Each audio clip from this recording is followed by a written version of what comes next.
सुदृढ़ीकरण ये विषय है।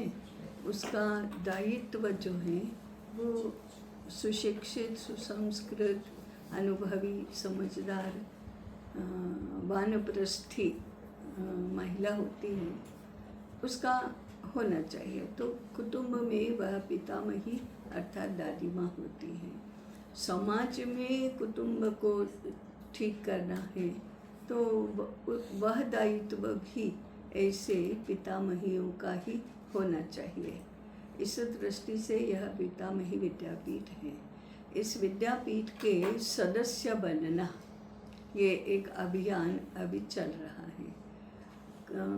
कुटुंब सदस्य बनता है, इसमें व्यक्ति नहीं, क्योंकि भारतीय समाज व्यवस्था की मूल इकाई कुटुंब है।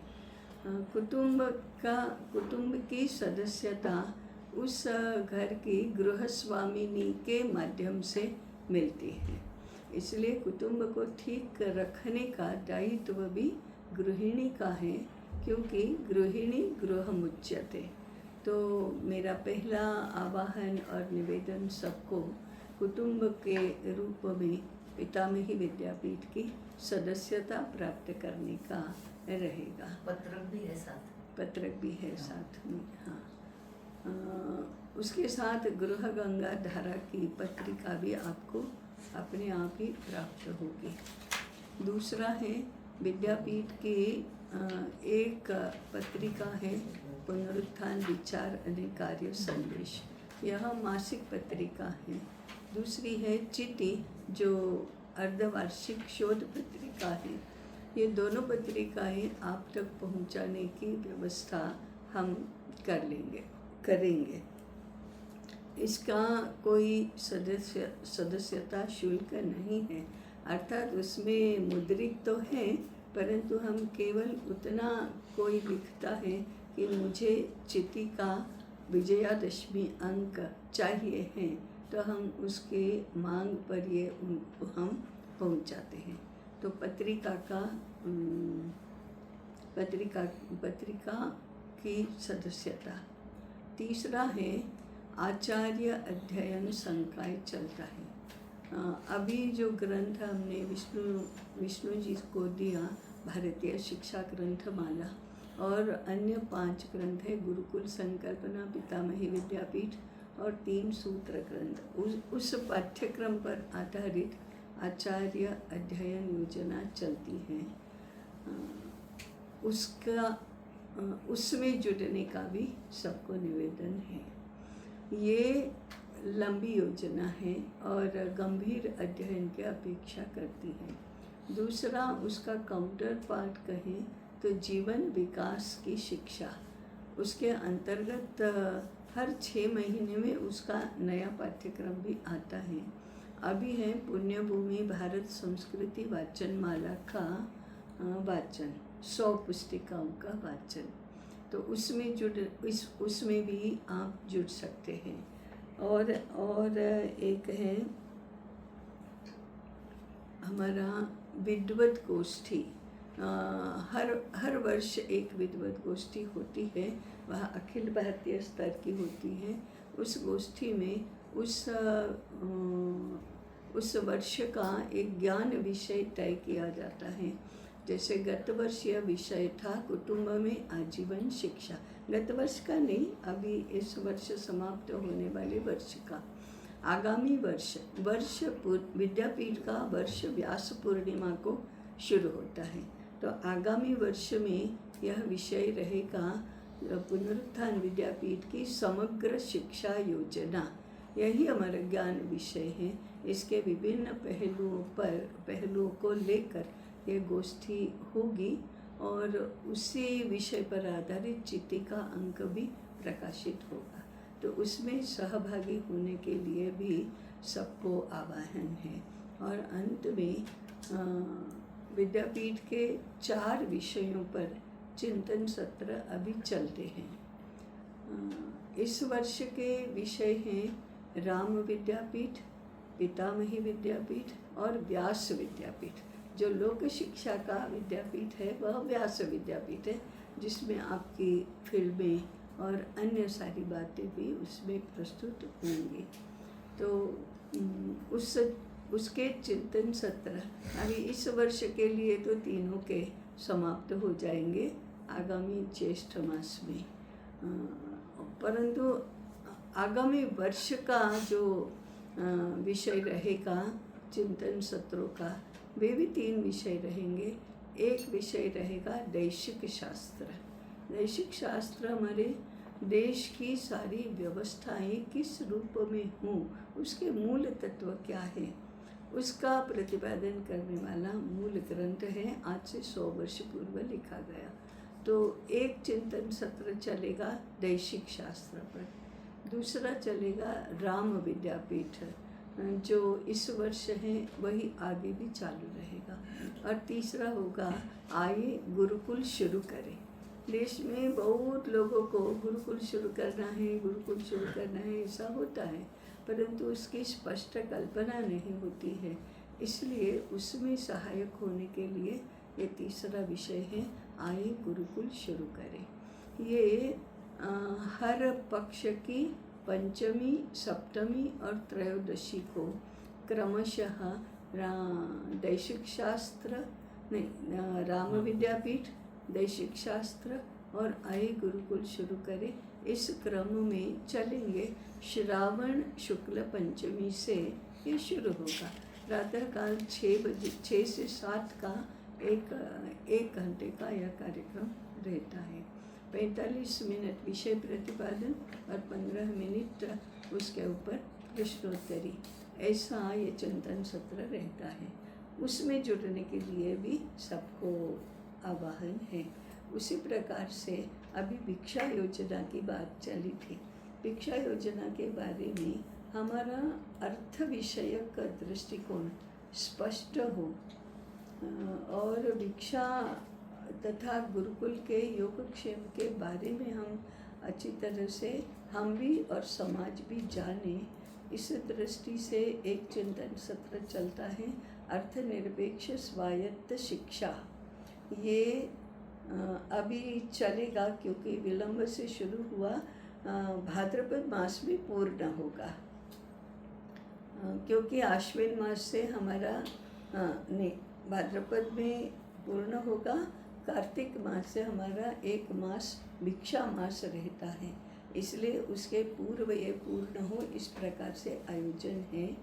तो इसका सत्र हर पक्ष की द्वितीया को प्रातःकाल 6 से 7 ही होता है, उसमें भी जुड़ सकते हैं। ऐसे मैंने विभिन्न कार्यक्रम जो अभी चल रहे हैं उसकी बात की है, तो उसके माध्यम से आप जुड़ सकते हैं। विद्यापीठ में कभी भी आ सकते हैं, कैसे ये चलता है इसकी जानकारी भी विस्तार से प्राप्त कर सकते हैं। इतना ही कहना पर्याप्त है। तो एक बात रह गई थी, हाँ। आपने सुमेधा जी ने कहा था कि माता पिता को सिखाना चाहिए। हाँ। तो ऑलरेडी हाँ। ऐसा एक स्कूल हम मतलब विद्यालय चल रहा है, हाँ। जो बताइए ना। ताइकेल वो शिशु वाटिका तत्व व्यवहार किताब है, उसके ऊपर ही वहाँ पर गांधी धाम में चल रहा। बताइए जो मूल परिवर्तन के हम बात करते हैं, उसमें ये जो कुटुंब शिक्षा विभाग है, तो उसमें आजीवन शिक्षा शुरू होती है गर्भाधान से भी 3 मास पूर्व से। तो इस थियोरी को प्रयोग के रूप में डालना चाहिए, इसलिए हमारा एक विद्यालय है 12वीं तक का, उसमें विगत 8-10 वर्षों से ये प्रयोग शुरू हुआ है। इसमें प्रवेश छात्रों का नहीं होता, होने वाले माता पिता का होता है, माने नव दंपति का प्रवेश होता है। उसके बाद विधिवत 3 मास योग और आयुर्वेद के माध्यम से शरीर शुद्धि और मन शुद्धि होती है। उसके बाद तिथि, नक्षत्र, वार, समय, दोनों की शारीरिक मानसिक स्थिति, ये सारा देखकर गर्भाधान के लिए अनुमति दी जाती है। गर्भाधान संस्कार होते हैं, पुत्र कामेष्टि यज्ञ होता है।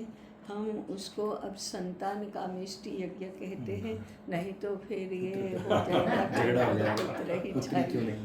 पुत्र ही नहीं चाहिए, इसलिए संतान कामेष्टि यज्ञ होता है। फिर 9 मास की शिक्षा होती है, परिचर्या और शिक्षा, व्यायाम, योगाभ्यास, स्वाध्याय, आहार विहार, ऋतुचर्या, दिनचर्या, उसके बाद संगीत, दृश्य, अलंकार, वस्त्र, इन सभी बातों को लेकर उनकी 9 मास मासानुमास परिचर्या होती है। ये ऑनलाइन भी होता है? नहीं, इसको ऑनलाइन भी शुरू करिए। लेकिन अगर ये हो जाए सब ना, और ये जब यज्ञ है और ये सब चीजें हैं ना, ये इसके लिए बुला लीजिए। हाँ, लेकिन जरूर। जो उनको एक तरीके से शिक्षित और संस्कारित करना है, उसको ऑनलाइन करिए तो और उसकी रीच बढ़ेगी ना। आपने कहा था तभी मुझे इसमें एक आप करिए, मैं आपके साथ हूँ। जी, मैं I am gonna help you, या मैं अपने OTT पे डाल सकता हूँ उसको। बिल्कुल। ये इतने अच्छे ये विचार है ना, इन्होंने राजेंद्र जी ने हमसे बात किया, मैंने कहा ना बिल्कुल हम लोग उस पर काम करेंगे। जी। इनफैक्ट इसके ऊपर एक शॉर्ट जरूर। फिल्म बना के भी हम डाल सकते हैं। बात करेंगे और सुनिए विस्तार से बात आगे करेंगे। भी अभी उसमें पुंसवन सीमंतोन्नयन संस्कार भी होते हैं और 2 लक्ष्य हैं। एक नॉर्मल प्रसूति होनी चाहिए, सीजर नहीं, और दूसरा है घर में प्रसूति होनी चाहिए। इसके बहुत बड़े वैज्ञानिक मनोवैज्ञानिक कारण हैं, इम्प्लिकेशंस हैं। अभी हमको यश नॉर्मल डिलीवरी के विषय में तो प्राप्त है, घर में डिलीवरी सुविधा नहीं होती है, इसलिए बहुत लोगों का नहीं होता है। कुछ लोग होते हैं, इसमें भी जातकर्म संस्कार भी होता है। तो एक इसको हमने नाम दिया है समर्थ भारत केंद्र। राष्ट्र को समर्थ बनना है तो प्रजा समर्थ होनी चाहिए, और प्रजा समर्थ होती है 2 कारकों से। एक विद्यालय में प्राप्त होने वाली शिक्षा, परंतु दूसरा होता है जन्म के समय प्राप्त होने वाला पोटेंशियल, जिसको संस्कार कहते हैं। तो प्रजा समर्थ हुए बिना राष्ट्र समर्थ तो नहीं हो सकता, और यदि जन्म से प्राप्त पोटेंशियल ठीक नहीं है तो ये बिल्कुल ही नहीं हो सकता। इसलिए समर्थ भारत केंद्र। फिर आगे 1 से 3 वर्ष के आयु तक उनके माता पिता की शिक्षा, बच्चों की नहीं, माता पिता की शिक्षा। 3 से 5 वर्ष शिशु वाटिका बच्चों के लिए भी है। ये भारत की एकमात्र शिशु शिक्षा पद्धति है, क्योंकि भारत में कभी भी 5 वर्ष की आयु तक इंस्टीट्यूशनलाइज्ड चाइल्ड एजुकेशन नहीं रहा, वो घर का विषय है। आज वह अनिवार्य अनिष्ट बन गया है, इसलिए ये शिशु शिक्षा पद्धति विकसित हुई है और शिशु वाटिका, परंतु घर ही विद्यालय करके उनके माता पिता की समानांतर शिक्षा, ये दोनों होते हैं। उसके बाद 15 वर्ष की आयु तक के लिए समग्र विकास पाठ्यक्रम, ऐसा करके एक पाठ्यक्रम बनाया है। वो पूर्ण रूप से भारतीय पाठ्यक्रम है। ये सरकारी पाठ्यक्रम इन विद्यालयों में नहीं चलता, यही पाठ्यक्रम चलता है।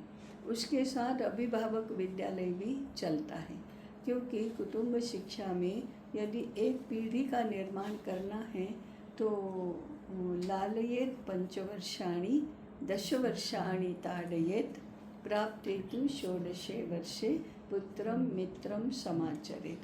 इन सूत्रों पर आधारित माता पिता ने अपनी संतानों का संगोपन, संस्कार और शिक्षा करनी चाहिए। ये आज सब कुछ आउटसोर्स होता है, परंतु कोई भी माता पिता का विकल्प तो नहीं बन सकता।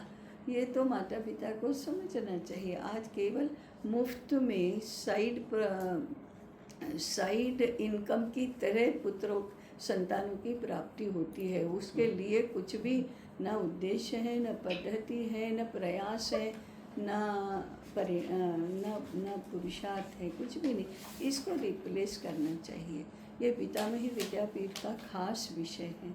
और इस दृष्टि से विवाह से पूर्व 17 से विवाह तक की आयु के युवक युवतियों के लिए अच्छा वर और अच्छी वधू, उसके मूल में है अच्छा पुरुष और अच्छी स्त्री बनने की शिक्षा मिलनी चाहिए।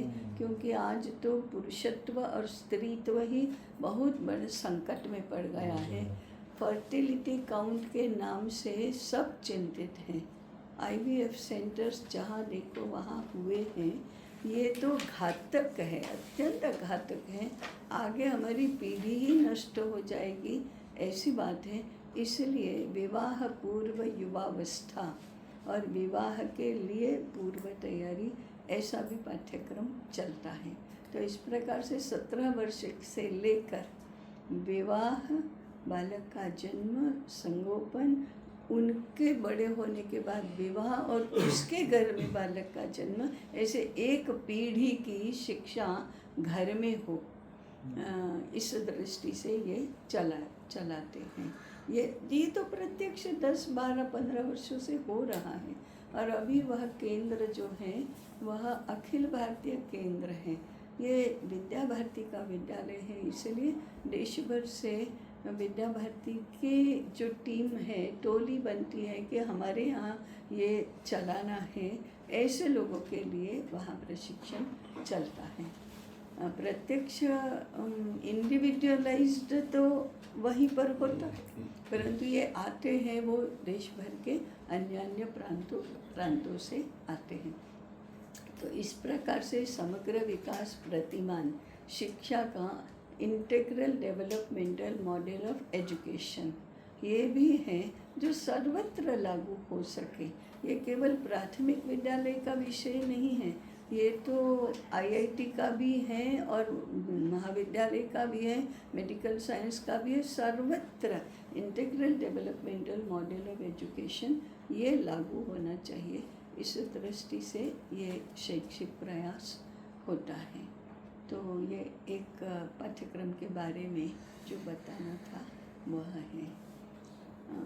ऐसे तो छोटे मोटे तो बहुत सारी बातें हैं, जैसे कुटुंब शिक्षा के भी 5 ग्रंथ हैं। गृहशास्त्र, अधिजनन शास्त्र, आहार शास्त्र, गृह अर्थशास्त्र और गृहस्थाश्रमिका समाज धर्म, ऐसे 5 ग्रंथ भी हैं। और कुटुंब शिक्षा तो इस आधार पर चलती ही है। तो उसकी तो जानकारी लेने के लिए आप हमेशा आमंत्रित हैं। कभी भी आइए, हम इस विषय पर बात करेंगे। बहुत ही सुंदर। अभी तो आपको छोटे विषय करके तो हम सैकड़ों दे सकते हैं। ऐसे बिखरे पड़े हैं कि कैसे एक्सेल करता है। हमारी पंचायतें कैसी चलती थी, वो भी पंचायती राज का धर्मपाल जी का पुस्तक है, उसमें है। डिस्पोलिएशन एंड डिफेमेशन ऑफ इंडिया, ये मैकॉले, विलियम विल्बरफोर्स, जेम्स मिल आदि लोगों ने भारत के बारे में उनके पार्लियामेंट में क्या भाषण दिए हैं, उन भाषणों का संकलन धर्मपाल जी ने किया हुआ है, वो भी एक पुस्तक है। एंड रीडिस्कवरिंग इंडिया, ये भी उनका विभिन्न समय पर विभिन्न पत्रिकाओं में लिखे गए लेख और भाषणों का संग्रह है। बहुत जानकारी है, बहुत जानकारी है। एक पूरी सीरीज बन सकती है धर्मपाल पूरी जी की। सीरीज बन सकती है कम से धर्मपाल कम जी की। 30-40 एपिसोड कुल 1200 ग्रंथ हैं जिन पे पूरी सीरीज बन सकती है। तो अभी हम बाकी जो चर्चा है वो इसके बाद अनौपचारिक रूप से लेंगे। तो अभी मैं हमारे बीच